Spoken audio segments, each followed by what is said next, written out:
भर के मेहमानों से तारुफ हम आपका करवा देते हैं। डॉक्टर अजय दुआ, फॉर्मर कॉमर्स सेक्रेटरी, हमारे साथ जुड़ चुके हैं। मिताली निकोरे, अर्थशास्त्री, हमारे साथ जुड़ चुके हैं। और संजीव श्रीवास्तव जी, विदेश मामलों के जानकार, अब से कुछ देर में हमारे साथ जुड़ेंगे। विनोद रावल, मार्केट एक्सपर्ट, हमारे साथ जुड़ चुके हैं। राजीव गुप्ता जी, अर्थशास्त्री, हमारे साथ जुड़ चुके हैं।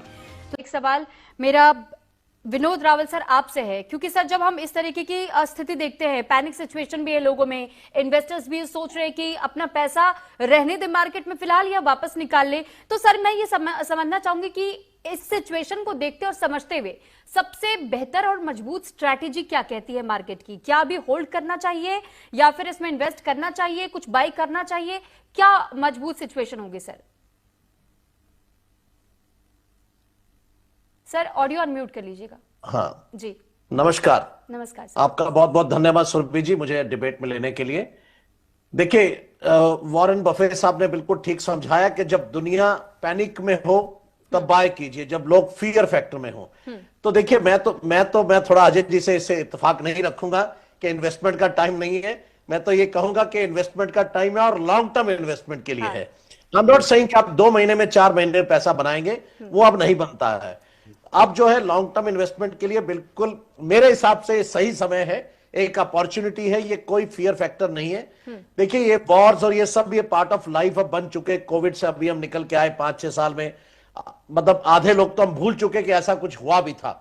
और दुनिया के कितनी बड़ी त्रासदी, और मैं और अजय जी शायद एक उम्र के होंगे, अजय जी मेरे से बड़े होंगे, कि हम लोगों की जिंदगी का एक ऐसा था जो हम कभी ख्वाबों में शायद हमारी जनरेशंस नहीं देखेंगी कि ऐसा भी कभी हो सकता है पूरी दुनिया बंद हो जाए।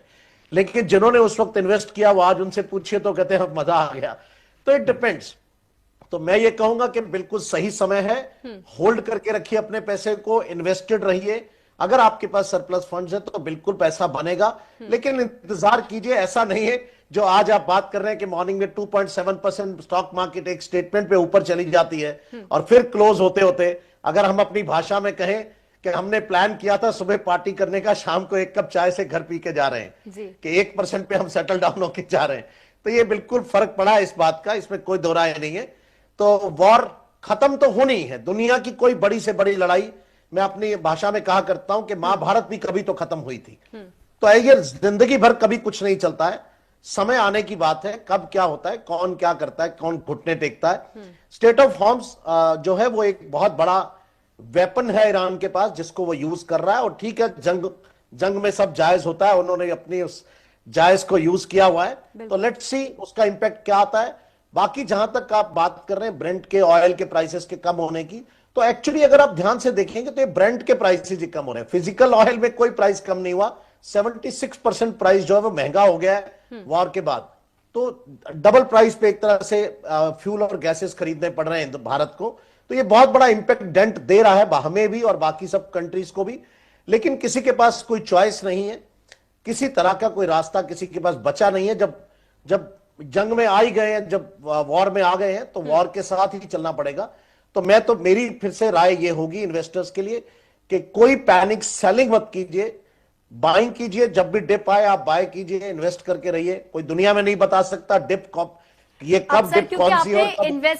सर इन्वेस्टर्स के लिए कह दिए कि आप अपना पैसा वहां होल्ड करके रखिए, इन्वेस्टेड रहिए, और जो लोग पैनिक कर रहे पैनिक ना कीजिए, आप भी कुछ सिचुएशंस में बाई कर सकते हैं। तो सर मैं आपसे थोड़ा सा समझना चाहूंगी, क्योंकि हम देख रहे हैं कि आईटी इंडस्ट्री है या फिर इंडस्ट्रियल गुड्स है, इसमें सबसे ज्यादा उछाल देखा गया है। तो कौन सा ऐसा सेक्टर आप लोगों को सजेस्ट करेंगे कि वो अपने पैसे इस दौरान खासतौर पर किस में इन्वेस्ट करें?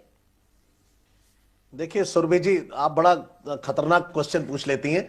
सबसे पहले तो लड़ाई हो रही है तो डिफेंस को तो आगे जाना ही जाना है, उसके लिए सोचने की जरूरत नहीं है। आपकी शिपिंग इंडस्ट्री को आगे जाना है क्योंकि शिप्स ही तोड़े जा रहे हैं, इंफ्रास्ट्रक्चर को आगे जाना ही जाना। देखिए, सेक्टर्स वही होते हैं जो आपके आसपास बूम कर रहे होते हैं, आपको पता होता है। लेकिन सवाल है कि कभी कभी आप उनको ड्राइंग रूम में डिस्कस करते हैं लेकिन उस पर एक्शन नहीं करते। डिस्कशन सबके यहां होता है, वो भी होते हैं जो बाहर खड़े होकर तमाशा देखते हैं, जिनका डीमैट अकाउंट नहीं है स्टॉक मार्केट, वो भी डिस्कस करते हैं। मेरी राय ये होगी कि पब्लिक सेक्टर बैंक्स, क्योंकि उनको पैसा लगाना है, केमिकल्स है आपके पास, एविएशन है, आज नहीं तो कल खुलना है उसको भी ढंग से। उसके बाद आपके पास जितना भी मिड एंड स्मॉल है, आपका डिफेंस सेक्टर है, इनको चलना ही चलना है, इसमें कुछ सोचने की जरूरत नहीं किसी भी तरह से।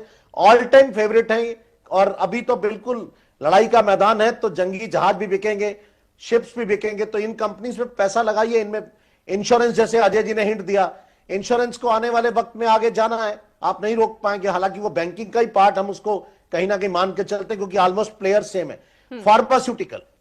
फार्मास्यूटिकल को आगे बढ़ना है। तो ये सेक्टर्स हैं जो बिल्कुल बूम करेंगे आने वाले टाइम में, अच्छी रिकवरी देंगे। बिल्कुल इसके अंदर इन्वेस्टमेंट किया जा सकता है, और इसमें अगर आप इन्वेस्टेड हैं तो इन्वेस्टेड रहिए, नहीं है तो बिल्कुल आप इन्वेस्ट कीजिए। आपकी शेयर मार्केट जो आप स्क्रीन पे दिखा रही है गुलजार होने वाली है, तो ये गुलजार होगी, इसमें कोई दो राय नहीं किसी भी तरह से। ठीक है सर, वाकई बहुत अच्छे शानदार टिप्स आपने दे दिए हैं। और मैं चाहूंगी कि अब विनोद सर, मैं एक बार फिर से आपका रुख कर रही हूं, और सर मार्केट की स्थिति को समझने के लिए ये भी जानना और समझना जरूरी है कि क्या वाकई में मार्केट स्मार्ट है या फिर बहुत ज्यादा सेंटिमेंटल और इमोशनल है। क्योंकि सर हम नैस्डैक को देख रहे हैं कि 4% पे इसमें बढ़ोतरी हुई है।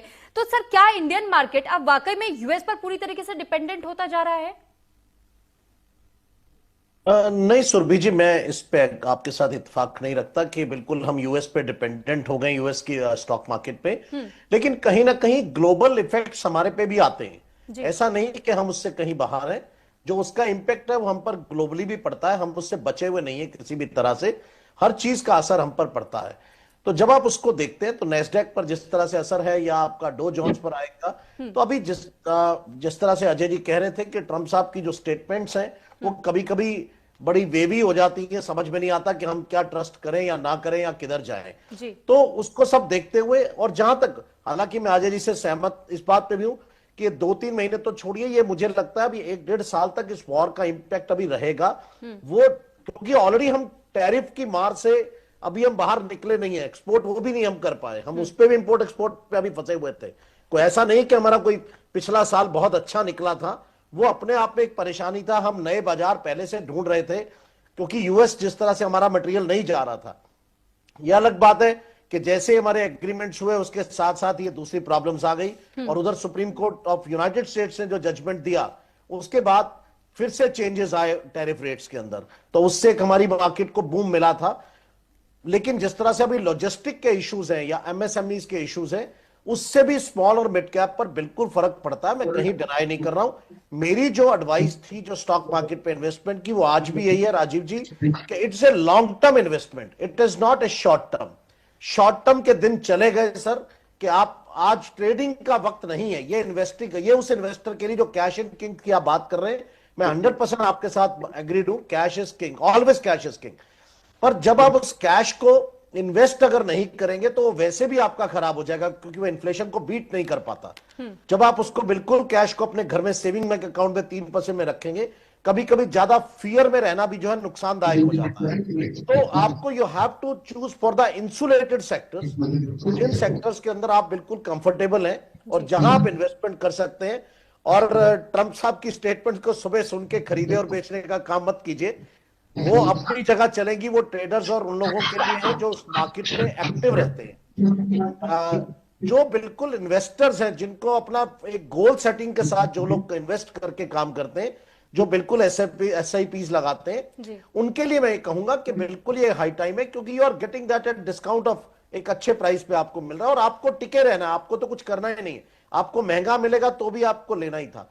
तो now it is high time कि आप उसको रहिए, और अगर आप इन्वेस्टेड हैं तो बिल्कुल होल्ड करके रखिए। और सुरभि जी, जो आपका क्वेश्चन के बाहर की मार्केट्स पर क्या आप डिपेंडेंट हो गए, बिल्कुल नहीं। हम इंडिपेंडेंटली, हमारे अपने सेक्टर्स हैं, हमारे अपने सिचुएशंस हैं, हमारे अपने ग्रोथ पैरामीटर्स हैं।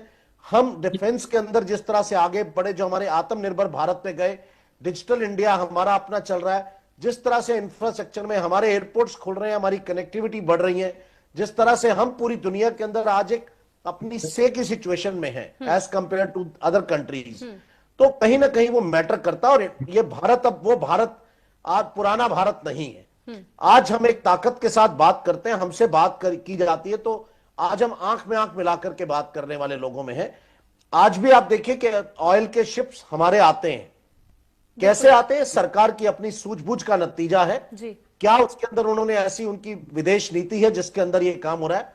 अजय जी कॉमर्स में रहे हैं, कॉमर्स मिनिस्ट्री में रहे हैं, तो आप समझ सकते हैं कि अजय जी कैसे कॉमर्स मिनिस्ट्री इस वक्त टोज पे होगी, कैसे इस वक्त फॉरेन मिनिस्ट्री या डिफेंस मिनिस्ट्री काम कर रही होगी। तो बिल्कुल उसको देखते हुए मुझे ऐसा लगता है कहीं ना कहीं हम उतने बुरे हालातों में नहीं है। देखिए वॉर तो वॉर है, वॉर को तो हम फेस कर ही रहे हैं। वॉर तो अब कल दुबई में एक ब्लास्ट हो गया था, फिर दोबारा से इंपैक्ट आ गया उसका। बिल्कुल सर। तो जो सबसे सेफेस्ट सिटी था वहां भी ब्लास्ट हो रहे हैं, वहां भी अटैक्स हो रहे जी। हैं, तो इंपैक्ट तो आता है। ऐसा भारत उससे अछूता, हम पूरी दुनिया से अछूते नहीं रह सकते, हम अलग अनटचेबल नहीं है। असर तो आता है। हमारे अपने डायस्पोरा है, इंडियन डायस्पोरा 34 मिलियन का जो भारत से बाहर रहता है, उन पर भी असर आता है। किसी भी चीज का, एक छोटी सी छोटी बात का भी असर आता है, ऐसा नहीं कि नहीं आता। भारत में कुछ होता है, इसका भी असर उन लोगों पर पड़ता है। तो अब हम एक ग्लोबल विलेज में हैं। It's a global village, boundary less है, यह भी सच है। आप देखिए हवाओं में भी आज जहर घुला हुआ है, तो कहीं ना कहीं वो हवा जहर वाली हमको पीनी पड़ रही है। हमारे पास चॉइसेस नहीं है। तो स्टॉक मार्केट भी उससे अछूता नहीं है, अर्थशास्त्र भी उससे अछूता नहीं है। अगर मैं कहूं कोई भी सेक्टर, आपके घर की रसोई, आपके घर का व्यापार, आपकी गाड़ी का तेल, आपका कम्युनिकेशन, कुछ भी ऐसा नहीं है जो अनटचेबल हो, जिस पर असर ना पड़ता हो। ठीक हर बात का असर उस पर पड़ता है और बिल्कुल पड़ रहा है, और अभी और पड़ेगा, लेकिन उसके लिए हमें तैयार रहना पड़ेगा। बात यह है कि आप क्या, उस चीज के लिए आप कितने तैयार हैं। इंपॉर्टेंट ये है, इंपॉर्टेंट ये नहीं कि अटैक हुआ, इंपॉर्टेंट ये कि आपने उसको हैंडल कैसे किया, that is more important. So these are my lines for that. Thank you. ठीक है सर। मिताली निकोरे